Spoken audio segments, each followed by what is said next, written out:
सुनिए जी, बच्चा कितने दिल से बोल रहा है, मान जाइए ना इसकी बात। मान जाओ दोस्त, मान जाओ। ठीक है, अगर मेरे शिरडी जाने से आप लोगों को खुशी हो रही है तो मैं चलूंगा, लेकिन एक बात याद रखिएगा, मैं अपने मन के विरुद्ध जा रहा हूँ। देखो दोस्त, एक बार शिरडी चलकर देखो, उसके बाद तुम भी बाबा के भक्त बन जाओगे। चलो देखते हैं कि आपका वो बड़ा फकीर मेरी इस बीमारी से मुझे कैसे छुटकारा दिलाता है। सुनिए जी, भाई साहब इतना कह रहे हैं तो देर मत कीजिए, अभी निकलते हैं शिरडी के लिए। चलिए, तैयार हो जाओ बेटा जल्दी से।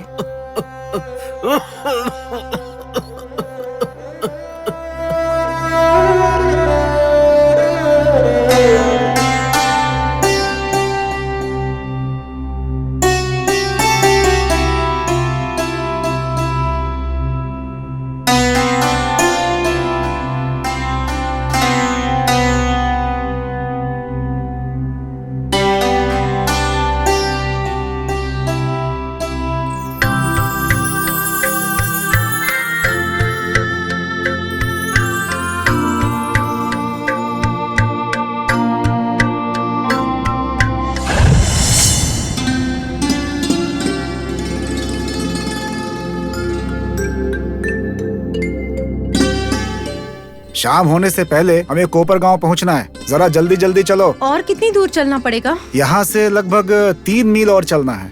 मुझे ना समझ नहीं आ रहा है, इस जंगल के रास्ते पर कोई दिख भी नहीं रहा है, मुझे तो बहुत डर लग रहा है।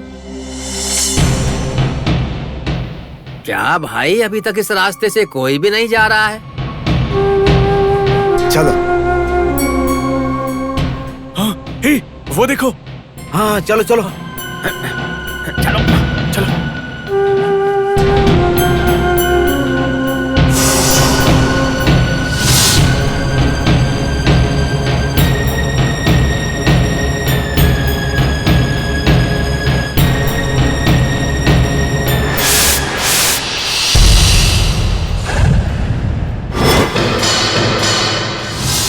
चलो। रुक जाओ। कौन हो आप लोग? अरे कौन है आप? हमारा रास्ता क्यों रोके हैं? हटिए। हट जाएंगे, अगर आप हमें पैसे गहने सब देंगे तभी हटेंगे। क्यों दूं आपको? नहीं दूंगा तो क्या करेंगे आप? मार डालेंगे। डरा रहे हैं क्या? डरा नहीं रहे हैं। भाई साहब, मेरे पति को कुछ मत कीजिए, अगर आपको गहने चाहिए तो ये लीजिए। तुम्हारे गले से भी उतार कर दो। नहीं दूंगा। ये हमारे जान से प्यारा नहीं है, दे दीजिए।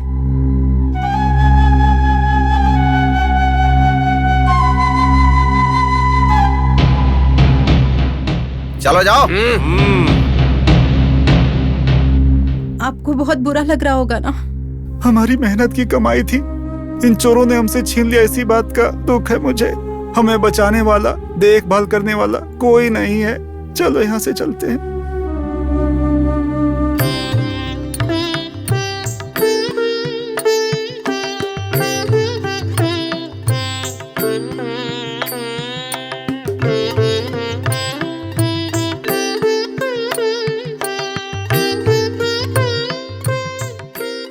मामा मामा, आप क्यों हर रोज दिया जलाते हो? तात्या, इस संसार में बहुत ही घना अंधेरा छाया हुआ है, इसीलिए लोगों के मन में सत्य के उजाले के बदले असत्य का अंधकार छाया हुआ है। इसीलिए मैं रोज दिया जलाता हूँ। मामा, आपके इतने सारे दिए लगाने में और लोगों के मन की बुराई में क्या संबंध है? संबंध है। यहाँ मेरे जलाए इतने सारे दिए सिर्फ द्वारिका को प्रकाशित करने के लिए नहीं है, लोगों के मन से बुराई का नाश हो, इसीलिए उस राम रहीम से प्रार्थना करके इन दियों को जलाया।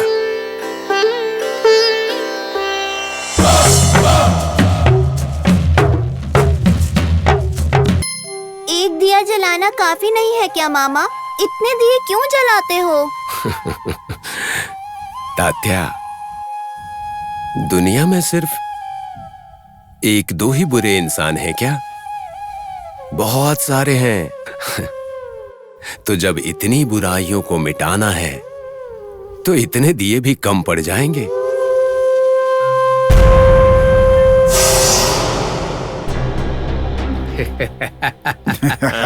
सरपंच जी, आप सब अपने जूते वहीं उतार दीजिए। आपको अंदर आने के लिए बाबा की अनुमति लेनी होगी। ए गुरुजी, हमें अंदर आने के लिए बाबा की अनुमति चाहिए क्या? क्या कहा? अंदर आने के लिए हमें जूते उतारने पड़ेंगे? आप दोनों के सवालों का एक ही जवाब है, हाँ जी। देखिए, द्वारका माई एक मंदिर है। यहाँ पर जूते पहनकर आप बिल्कुल नहीं आ सकते। ओहो, ये टूटी फूटी मस्जिद तुम्हारे लिए मंदिर है क्या? और ये भीख मांगकर खाने वाला फकीर तुम्हारा भगवान है? बिल्कुल है। अपना मुंह बंद करके चुप रहे। ये हमारा गांव है। अरे हम जहाँ चाहे वहाँ जूते पहनकर घूमेंगे, हमारी मर्जी। हमें किसी की अनुमति की जरूरत नहीं है।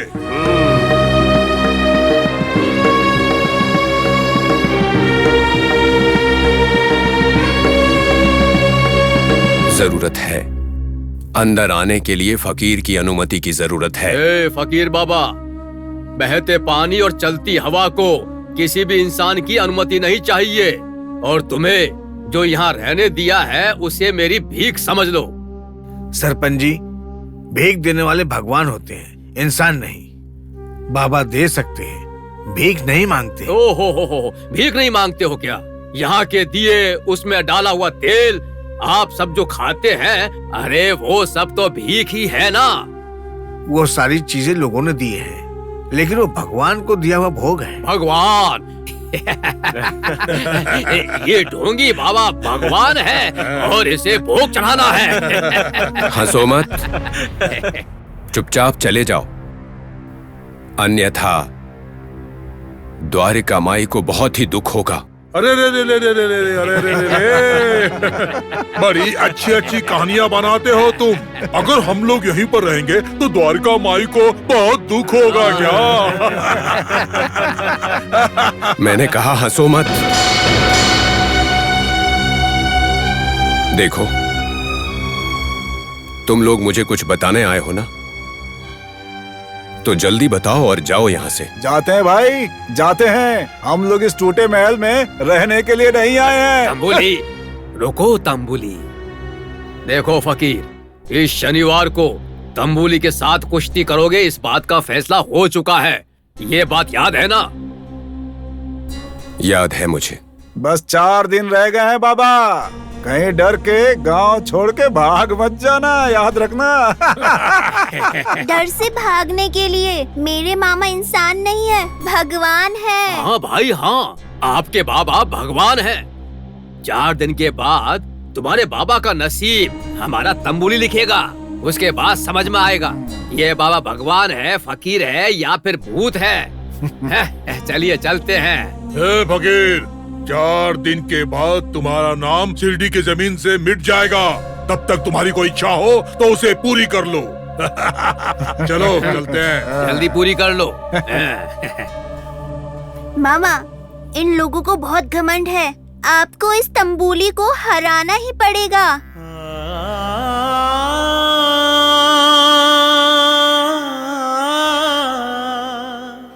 सब उस राम की दया है, जिन पे उनकी दृष्टि होगी वही जीतेगा। हे राम।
रम्या! अरे बाप रे, ये क्या हुआ? क्या हुआ जी? अरे देखो ना, हमारे गाय बछड़े यहाँ पर कुछ भी दिखाई नहीं दे रहे। हाँ? किसी ने रातों रात उन्हें यहाँ से चुरा लिया है। हे भगवान, अब हम क्या करेंगे? हे भगवान, हम उन्हीं के सहारे अपना जीवन जी रहे थे, अब हमारा क्या होगा? हे भगवान! अरे हमारे पूरे महाराष्ट्र, पुणे, शिरडी में चोरों ने नाक में दम करके रखा है। हाँ, रोज की जिंदगी गुजारना मुश्किल हो गया है। ये सरकार और पुलिस तो देखते हुए अनदेखा करती है, आंख बंद करके बैठी रहती है। हम जैसे गरीब लोग आखिर क्या कर सकते हैं? जिसने खोया होगा उसका नुकसान हुआ। नहीं, इस बात को ऐसे नहीं जाने देना चाहिए। हम सब मिलकर पुलिस तक इस बात को पहुंचाएंगे। हाँ, पहुंचाएंगे। तो चलो चलते हैं। चलिए। ओम अत्रिपुत्रा साईनाथा, एक धर्म बोधिता साईनाथा, एक मत कृपा साईनाथा, धर्म बोधिता साईनाथा। ओम साईनाथ महाराज की जय, ओम साईनाथ महाराज की जय, ओम साईनाथ करोड़ा महाराज की जय, ओम साईनाथ महाराज की जय, ओम करोड़ा मूर्ति साईनाथ शिरडी महाराज की जय, ओम साई बाबा, ओम साई बाबा। दास जी, आप एक हिंदू होकर भी इस मुसलमान फकीर को मानते हो? मुझे तो बहुत ही आश्चर्य हो रहा है। इसमें चौंकने वाली कौन सी बात है भाई?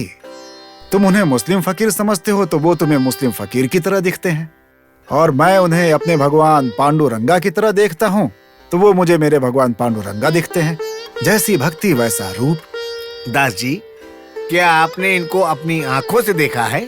नहीं, मुझे अभी तक प्रभु ने अपने पास नहीं बुलाया है। मेरा सपना है कि मैं उनका दर्शन करूं और उनके चरणों को पूजूं और उनके भक्ति में हमेशा के लिए खो जाऊं और लीन हो जाऊं। मेरा यह सपना पता नहीं कब पूरा होगा, देखते हैं। लेकिन आपको अपने पास बुलाने के लिए उनके पास ऐसी कौन सी शक्ति है? पंचभूतों को अपनी मुट्ठी में रखने वाले महान इंसान है वो। ऐसे इंसान को मुझ साधारण इंसान को बुलाने की शक्ति भला नहीं है क्या? बोलो। ओम साईनाथ। छोड़ो भाई, तुम्हारा विश्वास है। अरे हाँ, उस कांचा के घर में गाय की चोरी हो गई है। आओ उसकी शिकायत लिख लेते हैं। चलो।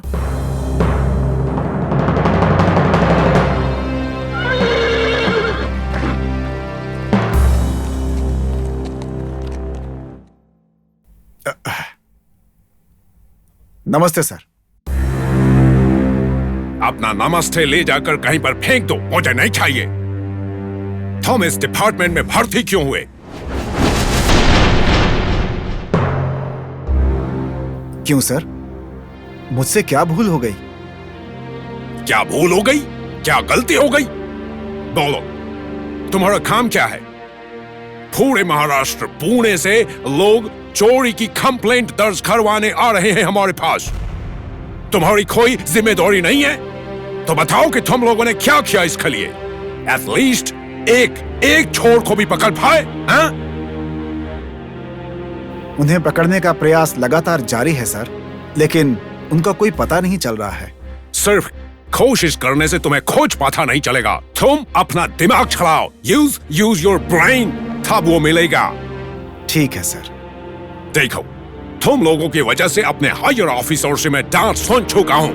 मुझे नहीं पता तुम कैसे करोगे, पर जल्दी से जल्दी उस चोर को पकड़कर यहाँ लेकर आओ। Understand?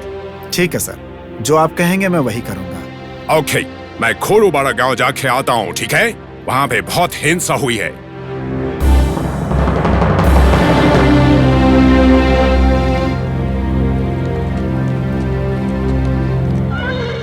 Mister Shivaji Rao sir, मुझे राउंड पर जाना है, जल्दी से घोड़ा निकालो।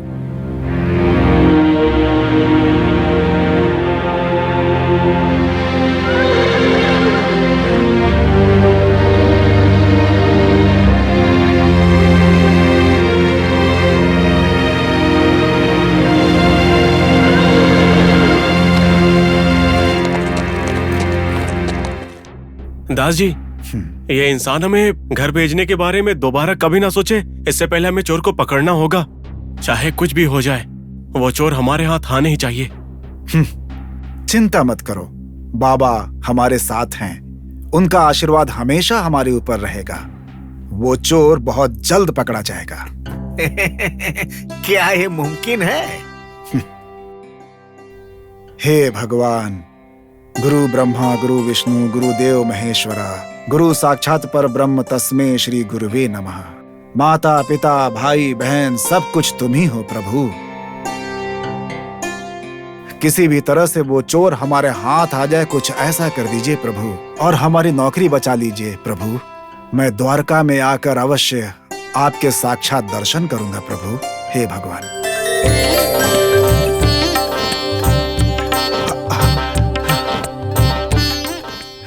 बाबा बाबा बाबा, ओम साईनाथ। देखो, बाबा ने हमें आशीर्वाद दिया है, बाबा की सुरक्षा मिल गई है। वो चोर हमें जरूर मिलेगा और हम अपना काम जरूर पूरा करेंगे। अब मेरी चिंता दूर हो गई। ओम साईनाथ, ओम साईनाथ, ओम साईनाथ।